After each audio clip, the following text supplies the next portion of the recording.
कि आज जब उत्तराखंड 25 वर्ष का हो गया, जवान हो गया, ऐसे में भी उत्तराखंड को ये नहीं पता है कि उत्तराखंड का मूल निवासी कौन है।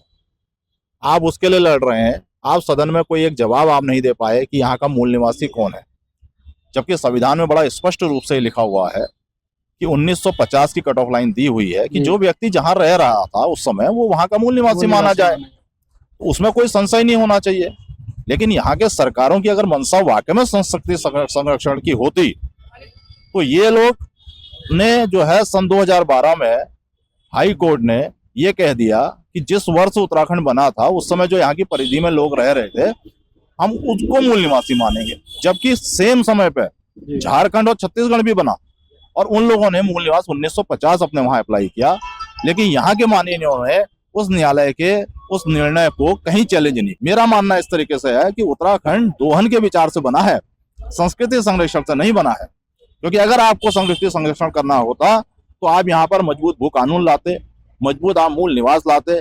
और चूंकि इसीलिए आज हम जो 5वीं अनुसूची की बात कर रहे हैं, अगर किसी क्षेत्र को ट्राइब का दर्जा मिल जाता है, ट्राइब का दर्जा के लिए जो मानक है वो होते हैं भौगोलिक विषम परिस्थिति होनी चाहिए, उनकी अपनी एक बोली भाषा होनी चाहिए, उनका अपना एक संस्कृति होनी चाहिए। और ये सारे मानक कुमाऊनी गढ़वाली समाज पूर्ण करता है, जितने माननीय आए।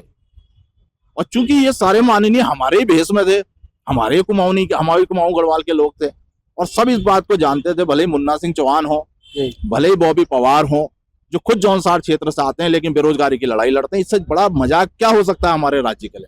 हमने रोकड़ मांगे, हमने खड़ंजे मांगे, हमें सरकारों ने खड़ंजे में दे दिया, तो आज हमें अपने अधिकार मांगने पड़ेंगे। और हमारे अधिकार ये है कि जो चीज हमारे को शुरू से मिला करती थी, जो 5वीं अनुसूची भी हमारे पास थी, जो बात की सरकारों ने हटा दी और जिसकी वजह से आज पलायन बेहिसाब से हो गया। और पलायन क्या हो गया साहब, ये समझ लो कि इस समय जो है ये संस्कृति अपने मूलतः विघटन क्या आप लुप्त होने के कगार पर आ गए। कारण जो पहाड़ में आज हमारे युवा बच गए हैं, उनकी रोजगार न होने की वजह से शादियां नहीं हो रही हैं, तो वहां से वंश वृद्धि खत्म हो गई।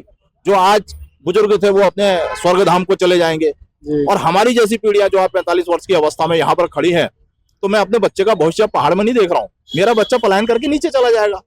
तो संस्कृति को कोई बोलने वाला ही नहीं होगा, संस्कृति को कोई पुणे आदिम न हो, तो हम अपने संस्कृति का आखिर बचूल कैसी। तो ये संस्कृति ज्यादा से ज्यादा 20-25-30 साल में बिल्कुल विलुप्त है। जे फिर यह भाषा ना कोई बुलानी आदिम तुमको मिल जाओ, ना यह भाषा का जो है कोई त्योहारों का मनोनी आदिम मिल जाओ, और उत्तराखंड पूर्ण रूप से बाहरी लोगों के कब्जे में आ जाएगा और यहाँ की मूल संस्कृति का जो है दहन हो जाएगा, मृत हो जाएगा।